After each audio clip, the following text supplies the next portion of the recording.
Hello everyone, welcome back to my channel. Myself Divya. अगर आप मेरे इस चैनल पे नए हैं और मुझे फर्स्ट टाइम देख रहे हैं तो मैं यहाँ पे बात करती हूँ law of attraction, manifestation, spirituality, अक्ल के बारे में। अगर आप सभी को ऐसी वीडियोस में इंटरेस्ट है तो आप मुझे लाइक और सब्सक्राइब कर सकते हैं। एंड अगर आप मुझसे 1-on-1 कंसल्टेशन लेना चाहते हैं अपने किसी भी प्रॉब्लम मैनिफेस्टेशन के रिगार्डिंग, तो आप मेरे डिस्क्रिप्शन पे दिए गए नंबर पे कांटेक्ट करके अपना कंसल्टेशन बुक करवा सकते हो। ओके, तो आज हम बात करने जा रहे हैं कि आई थिंक बहुत से ऐसे लोग हैं, बहुत से ऐसे लोगों का शायद क्वेश्चन होगा या इशू होगा कि हम बहुत सारी टेक्निक्स, मैनिफेस्टेशन मेथड हम अप्लाई कर रहे हैं लेकिन फिर भी हमें उस तरीके से रिजल्ट नहीं मिल रहे हैं, फिर भी हमारी जो मैनिफेस्टेशन है वो पूरी नहीं हो रही है। डैट मीन्स इसका सिंपल मतलब ये है कि आपकी जो मैनिफेस्टेशन है उसमें ब्लॉकेजेस आ रहे हैं, है ना। पूरी ना होने का मतलब यही है कि कोई ना कोई ब्लॉकेजेस है जो क्या कर रहा है, आपकी मैनिफेस्टेशन को पूरी होने से रोक रहा है, ब्लॉकेजेस का काम कर रहा है ना। कोई भी ऐसी चीज़ है शायद जो आपकी मैनिफेस्टेशन को रोक रही है पूरी होने से। सो वो क्या है, ऐसा क्या है जो आपको ब्लॉक कर रहा है, ऐसा क्या है जो आपकी मैनिफेस्टेशन को रोक रहा है। सो हम आउटसाइड की चीज़ें सोचते हैं। अगर हमारी कोई चीज़ मैनिफेस्ट नहीं हो रही है ना, तो हम आउटसाइड से रीज़न ढूंढते हैं कि यार आई थिंक ये रीज़न है, आई थिंक ये इंसान रीज़न है या ये सिचुएशन रीज़न है ना। हम बाहर की चीज़ों पे ध्यान देते हैं, बाहर की चीज़ों को हम ब्लेम करते हैं कि आई थिंक ये रीज़न है, आई थिंक ये रीज़न है, लेकिन एक्चुअल में यहाँ पे हम गलत हैं। अगर हमारी लाइफ में कोई भी प्रॉब्लम, कोई भी ऑब्स्टेकल्स आ रहे हैं, कोई भी ब्लॉकेजेस आ रहे हैं, तो वो बाहर नहीं है। वो इसलिए नहीं आ रही कि वो बाहर कुछ प्रॉब्लम है, बाहर से कुछ प्रॉब्लम है, नहीं। एक्चुअली आपके अंदर वो ब्लॉकेजेस हैं, आपके अंदर ही वो कुछ नेगेटिविटी है, आपके अंदर ही ऐसा कुछ चल रहा है जो क्या कर रहा है, आपकी मैनिफेस्टेशन को ब्लॉक कर रहा है, आपकी मैनिफेस्टेशन पूरी होने से रोक रहा है।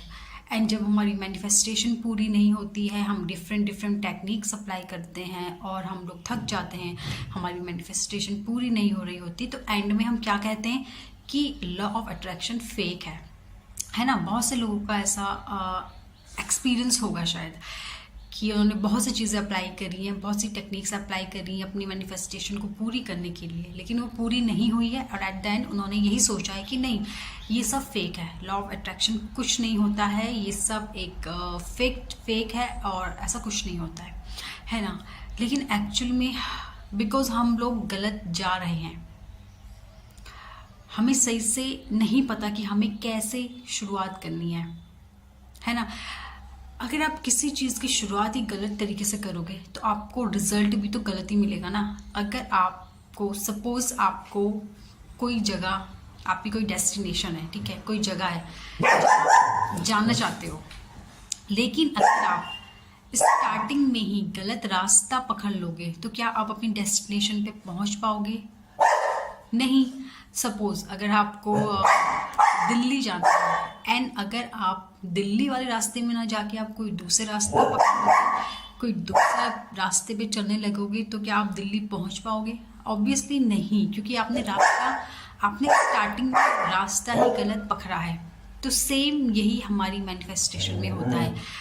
अगर हमने शुरुआत ही गलत करी है, हमने शुरुआत ही सही नहीं करी है, हमें किस तरीके से आगे बढ़ना है, हमें लॉ ऑफ अट्रैक्शन की जर्नी में किस तरीके से आगे बढ़ना है, कैसे आगे बढ़ना है, अगर हमने वो रास्ता ही गलत चुना है, हमने रास्ता ही गलत पकड़ा है, तो हम ऑब्वियसली वो अपनी डेस्टिनेशन पे नहीं पहुंच पाएंगे, है ना।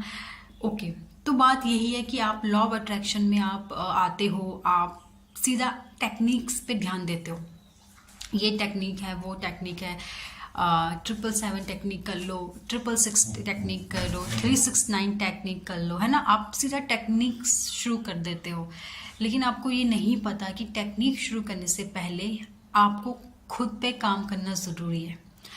आपको अपनी मैनिफेस्टेशन पे काम करने से पहले, अपनी मैनिफेस्टेशन पूरी करने के लिए उन पे काम करने से पहले आई थिंक आपको खुद पे काम करना ज़रूरी होता है। बिकॉज आपकी जो मैनिफेस्टेशन होती है जो पूरी नहीं हो पाती है, वो इसीलिए नहीं पूरी हो पाती है बिकॉज आपके अंदर बहुत नेगेटिविटी रहती है, आपके अंदर बहुत ब्लॉकेजेस है, ठीक है। और आप जब भी कोई मैनिफेस्टेशन टेक्निक अप्लाई करते हो अपनी विश के लिए, ठीक है, तो उस टाइम पे क्या होता है, आपके अंदर जो भी नेगेटिविटी है, ठीक है, नेगेटिव इमोशंस हैं, मेमोरीज हैं, वो क्या करती हैं, वो ही ब्लॉकेजेस का काम करती हैं। कोई बाहर की चीज़ ब्लॉकेजेस का काम नहीं कर रही है, आपके अंदर जो ब्लॉकेजेस हैं, आपके अंदर जो नेगेटिव एनर्जीज हैं, नेगेटिव मेमोरीज हैं, वो आपके अंदर क्या करती है, आपकी मैनिफेस्टेशन को रोकने का काम करती हैं। तो मैनिफेस्टेशन की जर्नी में जब आप आते हो, आप अपनी विश पे अगर काम करना चाहते हो, अपनी विश पूरी करना चाहते हो, आपकी जो भी मैनिफेस्टेशन है अगर आप चाहते हो ईजिली मैनिफेस्ट आप कर पाओ, तो आपको अपनी विश, अपनी मैनिफेस्टेशन को पूरी करने से पहले आपको खुद पे काम करना ज़रूरी है। आपको अपने पे काम करना ज़रूरी है, अपनी नेगेटिविटी दूर करना ज़रूरी है, अपने अंदर जो ब्लॉकेजेस हैं वो दूर करना ज़्यादा ज़रूरी है। इन शॉर्ट आपको अपनी हीलिंग करनी ज़्यादा ज़रूरी है। आपको सेल्फ हीलिंग पे ध्यान देना है, अपनी हीलिंग करनी है, अपने इनर चाइल्ड की हीलिंग करनी है, अपने सोल की हीलिंग करनी है। अपने अंदर जो आपने नेगेटिविटी बचपन से लेकर अभी तक आपने अपने अंदर जो भी नेगेटिविटी स्टोर करके रखी है ना, नेगेटिव मेमोरीज स्टोर करके रखी है, आपको उसे रिलीज़ करना ज़रूरी है। तो आप जब ऐसा करते हो, आपके अंदर की नेगेटिविटी रिलीज़ होती है ना, तो उसके बाद आप जो भी टेक्निक्स अप्लाई करते हो वो इजीली काम करती है, क्योंकि वो कोई ब्लॉकेजेस नहीं होता है ना उस टाइम पे, कोई चीज़ ब्लॉक नहीं कर रही है आपकी मैनिफेस्टेशन को। तो इस जर्नी में सबसे पहले ज़रूरी है आपको खुद की हीलिंग करना, सेल्फ हीलिंग करना, ठीक है, सेल्फ लव करना। सेल्फ लव करें, सेल्फ हीलिंग करें। एंड इसके अलावा जो सेकंड चीज़ बहुत ज़रूरी है वो है फॉरगिव करना, दूसरों को फॉरगिव करना बहुत ज़रूरी है। दूसरों को फॉरगिव करना, क्योंकि ये चीज़ भी ब्लॉकेजेस का काम करती है। अगर आपके अंदर किसी के लिए कुछ भी नेगेटिविटी है, नेगेटिव इमोशंस है, ठीक है, किसी को आप माफ़ नहीं कर पाए हो, किसी ने आपके साथ कुछ गलत किया है एंड उसके लिए आपके अंदर हेटरेट है, अनफॉरगिवनेस की फीलिंग है, तो वो चीज़ भी क्या करती है, बहुत चीज़ें इश्यूज़ आपकी लाइफ में क्रिएट करती हैं। तो इसके सेल्फ हीलिंग के बाद बहुत ज़रूरी है फॉरगिवनेस करना। सबको फॉरगिव करिए, जिसने भी आपके साथ कुछ गलत करा है आप उनको फॉरगिव कर दीजिए। अपने अंदर आपने उनके लिए जो भी हेटरेट की फीलिंग रखी है उसे रिलीज़ कर दीजिए। तो ये कुछ चीज़ें बहुत ज़रूरी है। आप अगर इस जर्नी में हो, मैनिफेस्टेशन लॉ ऑफ अट्रैक्शन की जर्नी में अगर आप हो, तो आपको अपने मैनिफेस्टेशन से पहले, अपनी मैनिफेस्टेशन पूरी करने से पहले आपको अपने पे काम करना, इन सब चीज़ों पे काम करना बहुत ज़रूरी है। तभी जाके आप आगे जाके अपने लाइफ में लॉ ऑफ अट्रैक्शन का एक अच्छा रिजल्ट देख पाओगे। ओके फ्रेंड्स, आज के लिए इतना ही। ऐसी और वीडियोस के लिए आप मेरे चैनल को लाइक करिए, सब्सक्राइब करें और तब तक के लिए बाय बाय।